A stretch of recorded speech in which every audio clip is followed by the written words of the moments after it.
everyone. ഇന്ന് നമ്മൾ living world ചാപ്റ്ററിൻ്റെ ഒരു വൺ ഷോട്ട് വീഡിയോ ആണ് ചെയ്യുന്നത്. Okay, so we will be discussing the whole chapter living world in this session. So living world നമ്മുടെ +1 first chapter ആണല്ലേ living world. അപ്പോൾ ലിവിങ് വേൾഡ് വളരെ ചെറിയൊരു ചാപ്റ്റർ ആണ്. അതിൽ തന്നെ ലാസ്റ്റ് 2 years മുമ്പ് ആ ഒരു NCERT കുറച്ച് പോർഷൻസ് കട്ട് ചെയ്തപ്പോൾ വളരെ കുറച്ച് കാര്യങ്ങൾ മാത്രമേ നമുക്ക് ലിവിങ് വേൾഡിൽ പഠിക്കാനുള്ളൂ. സോ ആ കാര്യങ്ങളാണ് നമ്മൾ ഇന്ന് ഡിസ്കസ് ചെയ്യുന്നത്. ഓക്കെ, സോ ഫസ്റ്റ് ടോപ്പിക് നമ്മുടെ NCERTയിൽ the first topic is diversity in the living world. പക്ഷേ നമ്മുടെ ഡിലീറ്റ് ആയ NCERTയിൽ ഉണ്ടായിരുന്ന ഒരു കാര്യം അത് ജസ്റ്റ് ഒന്ന് നിങ്ങൾ അറിഞ്ഞിരിക്കാൻ വേണ്ടിയിട്ട് പറയുകയാണ് കേട്ടോ. So what are the properties of a living organism? Okay, so for an organism to be living, നമ്മളൊരു ഓർഗാനിസത്തെ കണ്ടു അത് ലിവിങ് ആണ്, ജീവനുള്ളതാണ് എന്ന് പറയണമെങ്കിൽ there are some criterias for that. Among them the first one is growth. So all living organisms grow അല്ലേ, എല്ലാ ലിവിങ് ഓർഗാനിസംസും വളരും. പക്ഷേ നമുക്ക് ഗ്രോത്തിനെ എന്തായിട്ട് എടുക്കാൻ പറ്റില്ല. It is not a defining property of a living organism.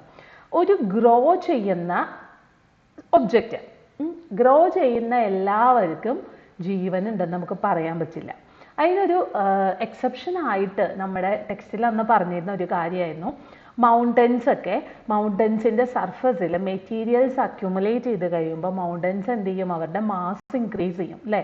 That is also considered as growth. Okay, increase in mass it is also considered as growth, but that cannot be taken as A living organism. ഈ ഒരു mountain അല്ലെങ്കിൽ കുന്ന്, മല, അതിനൊന്നും നമുക്ക് living organism ആയിട്ട് consider ചെയ്യാൻ പറ്റില്ല. So we can say that growth is not a defining property of a living organism. Living organisms കാണിക്കുന്നുണ്ട്. ഡിഫൈനിങ് പ്രോപ്പർട്ടി എന്ന് വെച്ചാൽ എന്താ, അതുണ്ടെങ്കിൽ അത് ഉറപ്പായിട്ടും ഒരു ലിവിങ് ഓർഗാനിസം ആയിരിക്കും. ഡിഫൈനിങ് പ്രോപ്പർട്ടി എന്ന് വെച്ചാൽ അതാണ്, ആ പ്രോപ്പർട്ടി ഉണ്ടെങ്കിൽ അത് ലിവിങ് ഓർഗാനിസം ആയിരിക്കും, ആ പ്രോപ്പർട്ടി ഇല്ലെങ്കിൽ അത് ലിവിങ് ഓർഗാനിസം ആയിരിക്കില്ല. അതിനാണ് നമ്മൾ ഡിഫൈനിങ് പ്രോപ്പർട്ടി എന്ന് പറയാം. Okay, so growth is not a defining property. Coming to the second one, reproduction. So reproduction നമുക്കറിയാം, all living organisms cannot reproduce അല്ലേ. റീപ്രൊഡ്യൂസ് ചെയ്യാൻ പറ്റാത്ത ഒരുപാട് ഓർഗാനിസംസ് ഉണ്ട്, like mules, then worker honeybees, even in case of human, infertile human are there. Okay, so reproduction cannot be considered as a defining property. So reproduction is also not a defining property of living organism. Coming to the third one, metabolism. So what is metabolism? Metabolism includes all the biochemical reactions that takes place inside the body of an organism, right? So metabolism can be taken as a defining property because living ബോഡിയിലാണ് ഈ ഒരു reactions, biochemical reactions ഒക്കെ നമുക്ക് കാണാൻ പറ്റുള്ളൂ. Even lab കണ്ടീഷൻസിൽ നമുക്കത് ഉണ്ടാക്കിയെടുക്കാൻ പറ്റുമെങ്കിലും mostly it takes place in living organism or inside a living cell, and that's why metabolism is considered as a defining property of living organism. Coming to the fourth one, cellular organisation. So ഒരു plant cell അല്ലെങ്കിൽ ഒരു animal cell, ഒരു prokaryotic cell, അതിൽ കുറച്ച് കാര്യങ്ങളുണ്ട് അല്ലേ. There will be a cell membrane. If it is a plant cell, a cell wall will be present. The nucleus will be there. Various cell organelles will be there. So ആ ഒരു organisation, cell, അതുപോലെ സെല്ലിലെ structures ഒക്കെ എവിടെയുള്ളൂ, living ഓർഗാനിസത്തിലുള്ളൂ. അപ്പോൾ നിങ്ങളുടെ ക്ലാസ്സിൽ ഒരു bench, desk, table, ഇതിലൊന്നും സെല്ലില്ല അല്ലേ, സെൽസ് വെച്ചിട്ടല്ല ഫോം ചെയ്തേക്കുന്നത്.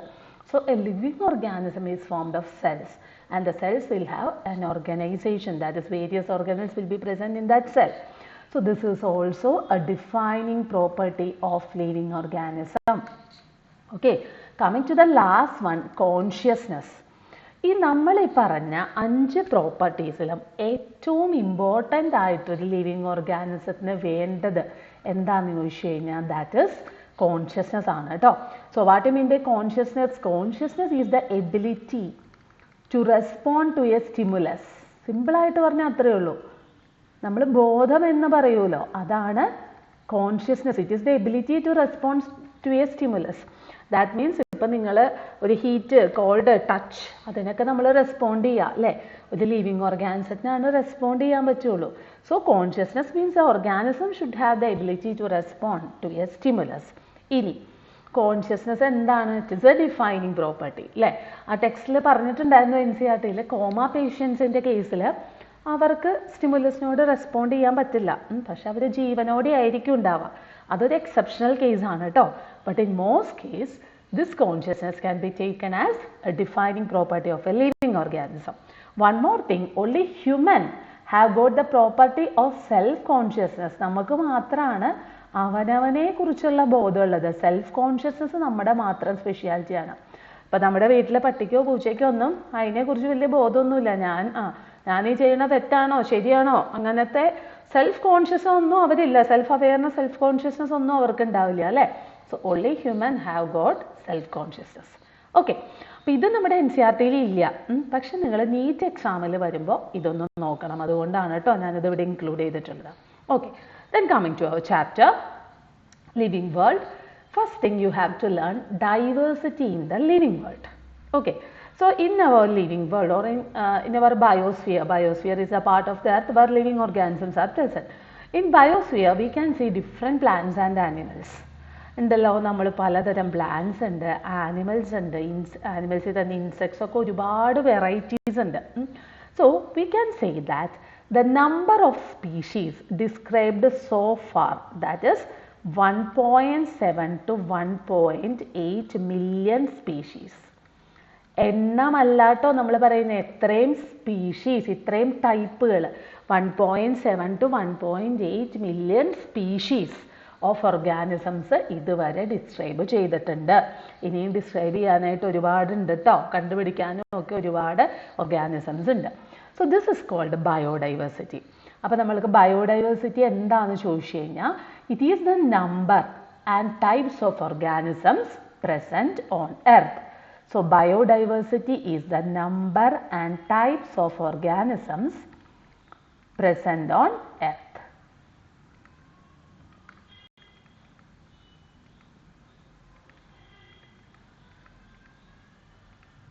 Okay, so this is biodiversity.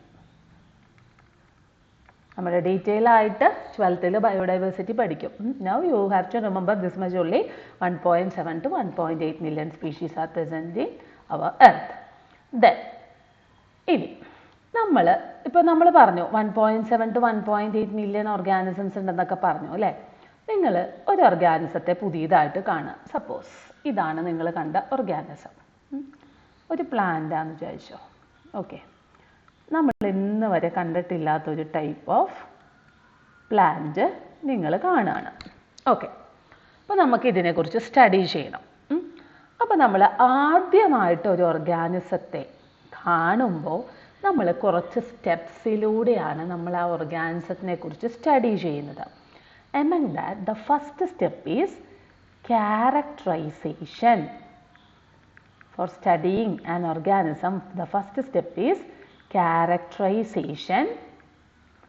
Second one, identification. Third one, classification. And the last one is nomenclature. Okay, so these are the 4 steps that should be considered when we are studying a living organism: characterization, identification, classification and nomenclature. ഇതിൽ നമുക്ക് detail ആയിട്ട് പഠിക്കാനുള്ളത് ഏതാണ്? Nomenclature ആണ്. അപ്പോൾ ആദ്യം characterisation നോക്കാം. ഇപ്പം നമ്മളൊരു ഓർഗാനിസത്തെ കണ്ടു. ഇപ്പം ഇത് നമ്മൾ കണ്ടത് പ്ലാന്റ് ആണ് അല്ലേ? അപ്പോൾ നമ്മൾ അതിൻ്റെ ക്യാരക്ടേഴ്സ് ഒക്കെ ഒന്ന് നമ്മൾ കാണുമ്പോൾ എന്തൊക്കെ ക്യാരക്ടേഴ്സ് കാണാം? It is green in colour. Okay, it cannot move. It has flowers in it. നമുക്ക് എക്സ്റ്റേണലി കുറേ കാര്യങ്ങൾ കാണാൻ പറ്റൂലോ. മെയിൻലി നമ്മൾ അതാണ് ആദ്യം പറയുക അല്ലേ? പിന്നെയാണ് നമ്മൾ ഇന്റേണൽ ക്യാരക്ടറൈസേഷനിലേക്കൊക്കെ പോവുക, regarding the structure of the cell, ഈ കാര്യങ്ങളൊക്കെ. അപ്പോൾ നമുക്ക് കിട്ടിയ ഓർഗാനിസത്തിൻ്റെ ക്യാരക്ടേഴ്സ് സ്റ്റഡി ചെയ്യുക. That is characterization. And based on the characters we will identify the organism. ഇപ്പോൾ ഗ്രീൻ ആണ്, it cannot move, it has flowers. Then regarding the cell structure, നമ്മൾ സെല്ലെടുത്ത് പഠിച്ചപ്പോൾ അവിടെ സെൽ വോൾ ഉണ്ട്. അപ്പോൾ നമുക്ക് എന്ത് കൺക്ലൂഷനിലേക്ക് എത്താം? നമ്മൾ കണ്ടത് ദാറ്റ് ഈസ് എ പ്ലാന്റ് അല്ലേ? അപ്പോൾ പ്ലാന്റ് ആണെന്ന് നമുക്ക് മനസ്സിലാവും. Okay, so that is identification. Based on the various characters, we are identifying which that organism is. Then third point is classification. Classification എന്ന് വെച്ച് കഴിഞ്ഞാൽ നമ്മളെ കിട്ടിയ ഓർഗാനിസത്തിനെ ഏത് ഗ്രൂപ്പിലേക്ക് പ്ലേസ് ചെയ്യണമെന്ന് നോക്കുക. ഓക്കെ, ഇപ്പോൾ ഇതൊരു പ്ലാന്റ് ആണ്. So we have learned about 5 kingdom classification, right? So kingdom Monera is there, kingdom Protista, kingdom Fungi, kingdom Plantae and kingdom Animalia. So we have to place this organism in kingdom Plantae. Plants എല്ലാം ഏത് ഗ്രൂപ്പിലാണ്? Kingdom പ്ലാന്റയിലാണ്. അപ്പോൾ ക്യാരക്ടേഴ്സിൻ്റെ ബേസിൽ നമ്മൾ ഓർഗാനിസത്തെ suitable ആയിട്ടുള്ള ഒരു ഗ്രൂപ്പിൽ place ചെയ്യാം. അതാണ് classification കേട്ടോ. Placing an organism into suitable group based on the characters identified. And the last one is nomenclature. ഏറ്റവും ഇമ്പോർട്ടൻ്റ് ആയിട്ട് വരുന്ന കാര്യം ഇതാണ്, nomenclature. So nomenclature means naming an organism. Nomenclature means naming an organism. അപ്പോൾ നോമൻക്ലേച്ചറിൽ ഓർക്കേണ്ട ഒരു കാര്യം, നമ്മൾ നോർമലി ഫോളോ ചെയ്യുന്ന നോമൻക്ലേച്ചർ എന്ന് പറയുന്നത് that is binomial nomenclature. In binomial nomenclature, remember the name has two parts. അപ്പോൾ നമ്മൾ മാംഗോയുടെ ബൈനോമിയൽ നോമൻക്ലേച്ചർ ഇവിടെ എഴുതാണ്, that is Mangifera indica. This is the correct method for writing the scientific name of mango according to binomial nomenclature. So what is binomial nomenclature? In binomial nomenclature, the name will have two parts. Okay, the name will have two parts. The first part indicates genus or generic name. First part എന്താ കാണിക്കുന്നത്? genus name ആണ് കാണിക്കുന്നത്. And the second part indicates species name or specific epithet. Second part കാണിക്കുന്നത് species name or specific epithet ആണ് കാണിക്കുക. അപ്പോൾ ഇതാണ് നമ്മുടെ മാംഗോയുടെ scientific name, that is Mangifera indica according to binomial nomenclature. ഇനി ഇവിടെ കുറച്ച് റൂൾസ് ഉണ്ട്. നമുക്ക് തോന്നിയ പോലെ ആർക്കും പോയിട്ട് ബൈനോമിയൽ നോമൻക്ലേച്ചർ അനുസരിച്ച് നെയിം ഒന്നും കൊടുക്കാൻ പറ്റില്ല. So there are some rules to be followed. So before that, binomial nomenclature was proposed by Carolus Linnaeus. It was given by Carolus Linnaeus, the same Linnaeus who has proposed the 5 kingdom classification. അല്ലേ, നമ്മൾ biological classification ചാപ്റ്ററിൽ പഠിക്കുന്നുണ്ട്. 5 kingdom classification was proposed by Carolus Linnaeus. അപ്പോൾ Carolus Linnaeus തന്നെയാണ് binomial നോമൻക്ലേച്ചറും പറഞ്ഞിട്ടുള്ളത്. ഇനി എന്തൊക്കെയാണ് rules? നമുക്ക് റൂൾസിലേക്ക് വരാം. So first rule is that biological names are written in Latin. ഏത് ലാംഗ്വേജിലായിരിക്കും ഈ Mangifera indica ഇതൊക്കെ ഏതാ language? That is Latin. And they are written in italics. അപ്പോൾ അതാ നോക്കുക, നമ്മൾ ഇവിടെ Mangifera indica എഴുതിയേക്കുന്നുണ്ടോ? നിങ്ങളുടെ ടെക്സ്റ്റ് ബുക്കിൽ എവിടെ വേണമെങ്കിലും നമ്മുടെ ആനുവൽ കിങ്ഡം ചാപ്റ്ററിലും പ്ലാന്റ് കിങ്ഡം ചാപ്റ്ററിലൊക്കെ ഒത്തിരി സയൻറ്റിഫിക് നെയിംസ് നിങ്ങൾക്ക് കാണാം. എടുത്ത് കാണാം നമ്മുടെ എല്ലാ സയൻറ്റിഫിക് നെയിംസും എങ്ങനെയാണ് ടൈപ്പ് ചെയ്തേക്കുന്നത്? ഇറ്റാലിക് ലെറ്റേഴ്സിലാണ് ടൈപ്പ് ചെയ്തേക്കുന്നത്. So first thing, they are in Latin language and they are printed in italics. ഇനി നിങ്ങൾ നോട്ട്ബുക്കിൽ എഴുതുകയാണ്. അപ്പോൾ നിങ്ങൾക്ക് പ്രിൻറ്റ് ചെയ്യാൻ പറ്റില്ല അല്ലേ? നോട്ട്ബുക്കിൽ നമ്മൾ എഴുതുക, പ്രിൻറ്റ് ചെയ്യല്ല, കൈകൊണ്ട് എഴുതുക ചെയ്യുക. അപ്പോൾ എന്ത് ചെയ്യും? ഹാൻഡ് റിട്ടൺ ആയിരിക്കുന്ന സമയത്ത് the names should be separately underlined. നമ്മൾ പ്രിൻറ്റ് ചെയ്യുമ്പോൾ, ടൈപ്പ് ചെയ്ത് പ്രിൻറ്റ് ചെയ്യുന്ന സമയത്ത് the name should be written in italics. Okay, when handwritten, the name should be separately underlined. Genus നെയിമും സ്പീഷീസ് നെയിമും എങ്ങനെ വേണം? സെപ്പറേറ്റ് ആയിട്ട് അണ്ടർലൈൻ ചെയ്യണം. ഞാൻ ഇവിടെ എഴുതിയേക്കുന്നുണ്ടോ? Mangifera indica. രണ്ടും സെപ്പറേറ്റ് ആയിട്ടല്ല, ഒറ്റ വര വെച്ച് അണ്ടർലൈൻ ചെയ്യുകയല്ല ചെയ്തേക്കുന്നത് അല്ലേ? ജീനസ് നെയിമും സ്പീഷീസ് നെയിമും സെപ്പറേറ്റ് ആയിട്ട് അണ്ടർലൈൻ ചെയ്തേക്കുന്നു. ഓക്കെ, ഇതൊക്കെ അവരുടെ ലാറ്റിൻ ഒറിജിനെ ഡിനോട്ട് ചെയ്യുന്നതാണ് കേട്ടോ. Printing in italics and also the names are separately underlined.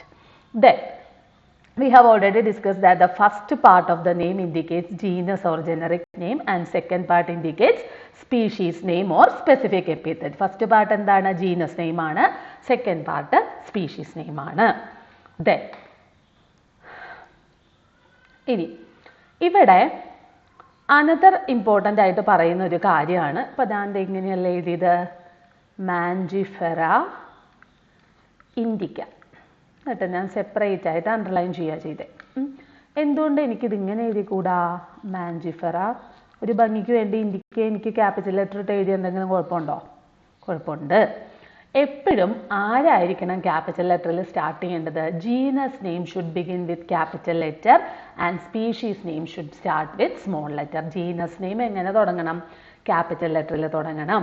Species name എങ്ങനെ തുടങ്ങണം? സ്പീഷീസ് നെയിം സ്മോൾ ലെറ്ററിലായിരിക്കണം തുടങ്ങേണ്ടത്. Okay, that is also A rule ട്ടോ. So the genus name should start with capital letter and species name should start with small letter.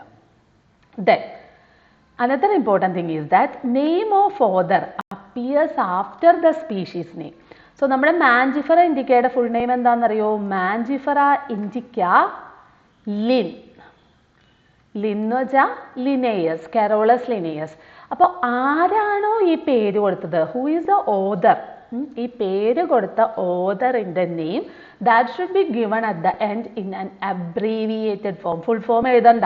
Mangifera indica Carolus Linnaeus, that is not required. You have to write Mangifera indica Linn. So the name of the author should appear in an abbreviated form. So these are the rules to be followed while writing a name or while giving a name to an organism based on binomial nomenclature. So according to binomial nomenclature, what is the scientific name of human? Human is Homo sapiens and that is also Linn. പക്ഷെ ഓതറിൻ്റെ പേര് എപ്പോഴും നമ്മൾ നെയിമിൻ്റെ ഒപ്പം പറയാറില്ല. നമ്മൾ ആ name ചെയ്യുന്ന ആ ഒരു റൂളാണ് കേട്ടോ പറഞ്ഞത്. നമ്മളിപ്പോൾ ആനിമൽ കിങ്ഡത്തിലും പ്ലാന്റ് കിങ്ഡത്തിലൊക്കെ ഒരുപാട് നെയിംസ് പഠിക്കും. അവിടെ എല്ലാ സ്ഥലത്തും നമ്മൾ ഓതറിൻ്റെ പേര് എടുത്തെടുത്ത് പറയുന്നില്ല. Okay, so these are the rules to be followed while giving a name according to binomial nomenclature. So this is the first part of our video living world. നമ്മൾ ഒരു പാർട്ടിലും കൂടി ചേർത്ത് നമ്മൾ ഈ ചാപ്റ്റർ കംപ്ലീറ്റ് ആക്കുകയാണ്. So if you like this video, please share and subscribe to my channel.